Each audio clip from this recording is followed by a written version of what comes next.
But there was this race that our city, or that was put on by some people in our church.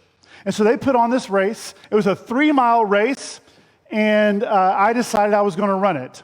Now, I would love to tell you it's because I wanted to get healthy. I'd love to tell you it's because I had this ambition to be a runner. But really, the people who put on the race, they had a daughter, and I kind of liked her. And so I figured, what better way to impress someone than to run the race that their parents were putting on? And so I decided I was going to run this race, and so I signed up, and I filled out the form, and I got the packet, and it had a shirt, and it had a number, and I took that packet, and I set it on the counter at home, and it sat there. Now, the race was 3 months away. So I had 3 months to prepare for this race. And the race was coming up over here, and I had, sure, no problem. 3 months won't be an issue at all. And 1 week went by, and another week went by. And I should have been starting to run a little bit. Like maybe if I started a little bit and ran a couple of, 100 yards or so at first, and I walked, and there's these apps that they have, like 5K apps that you can couch to 5K, and you do that. And so I was like, sure, I can do this. And we didn't have those apps back then. That's the only reason I didn't do that. So I started the process, and I was like, sure, this will be no problem. And then I realized that a month had gone by. And then I realized that a month and a couple of weeks had gone by. And then 2 months had gone by. And I could have been also working with my diet. I could have been eating the right things and preparing myself to be able to do this enduring long race by eating well. And another week went by. And all of a sudden I realized there were 2 weeks between the day I was sitting there and the race. I had 3 months. Now I had 2 weeks. And so after another week, I decided, hey, Mom, I need to run this race. I need to train. And so I spent 3 days. 3 days I went to the park, and I ran around the little loop. Now, I didn't run 3 miles. I ran like a mile. And ran is a very generous word for what I did. But I ran for a couple of days, and I was like, okay, well, this is the best I've got. We'll see what happens. And so the day of the race came, and I got set up, and I was at the starting line, and I had my running shoes because they would help me run fast. Probably should have run in them at some point before then. I did eat spaghetti the night before because you're supposed to do that if you're running a race. Really good spaghetti. And so then I got there, and they clicked the starting timer, and off I was. And I ran for about a mile, which is about what I trained for. And then I walked for a while. And then I ran for a while. And then I probably stood over the side and just caught my breath. And eventually I struggled through, and I made it. And finally I crossed the finish line. Now, the way I crossed the finish line, you have this idea in your head of the runner coming across the finish line, and it goes slow motion. And you run across the ribbon, and it flutters down. The ribbon had been down a long time ago, right? And I was running in slow motion, but it's not because the cameras were capturing slow motion. That's just the speed at which I was going. And it wasn't like this. It was probably more like this. Guys, I had 3 months to prepare for this race, and I did nothing. Have you ever been in a situation like that? Oh, Ken's like the paper I just finished. That's right. But, have you ever had a paper that was due? And, you wake up that morning, and one of my favorite comedians tells it like this. He goes, I had a science fair project. I woke up that morning, and I realized it was due today. I had 3 months to prepare, and I had nothing.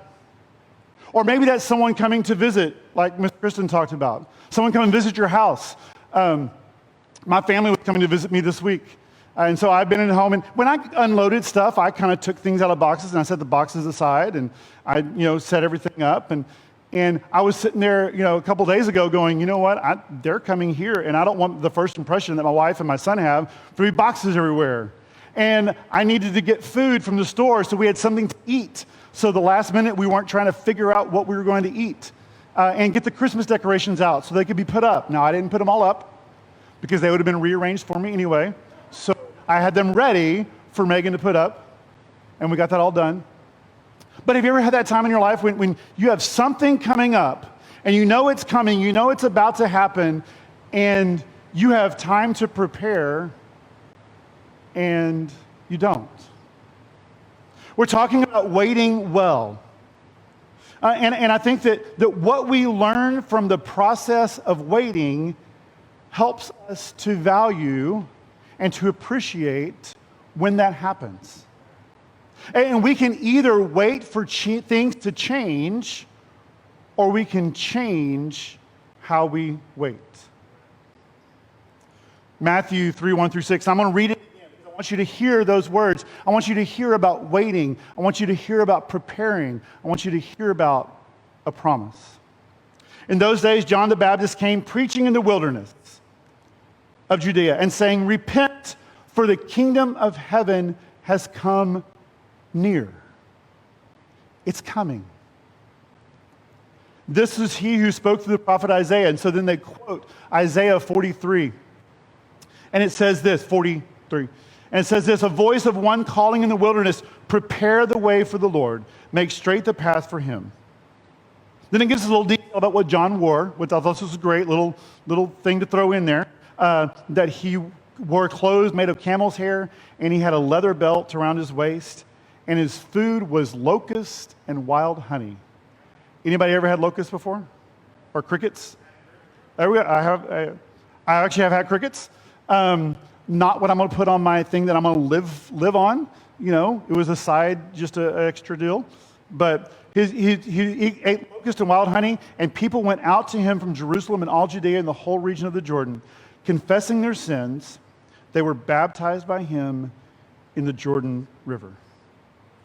See, these scriptures point to the promise. There is one coming, the promised one of Israel. There is somebody coming. And in response to John's call to the promise before the gift, it says that people went out to him from Jerusalem and Judea and the whole region of the Jordan, confessing their sins and being baptized by him in the Jordan. John says he is coming. Get ready. Isaiah, who he quotes, says he is coming. Get ready.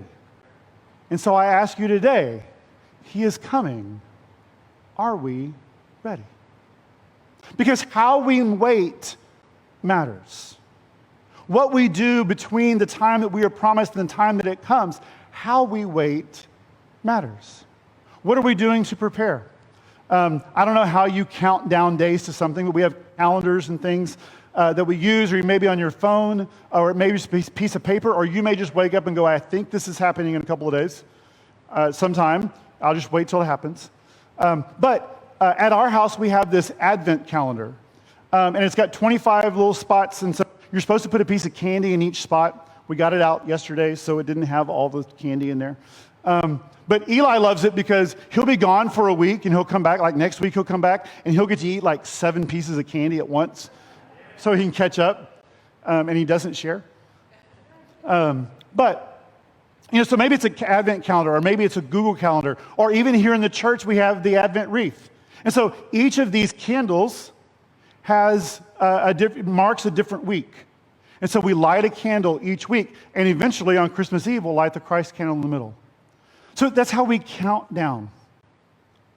And as Christmas slowly approaches, I want to ask, are we ready? Are we prepared? Are we ready for Jesus to come with all of that means? Because sure, we can be ready for Christmas. We can have everything up, the decorations and presents bought. Everybody got all your presents done? Still working on it? You get your presents done, and you can get on Amazon, and you can make sure everything is ready. But when Jesus comes, that means more than just presents and gifts. It means more than just Sunday night or a silent night and candlelight. Are we ready for a baby in a manger, not just candles and silent night? Are we ready to do what he calls us to do? Are we ready to follow?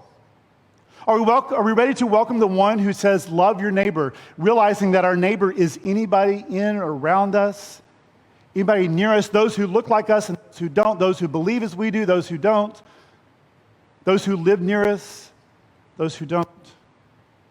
Because no matter who they are a beloved child of God. Are we ready to welcome the one that calls us to lead a life devoted to God? To become pure and blameless? And follow his example, being a light in a dark world?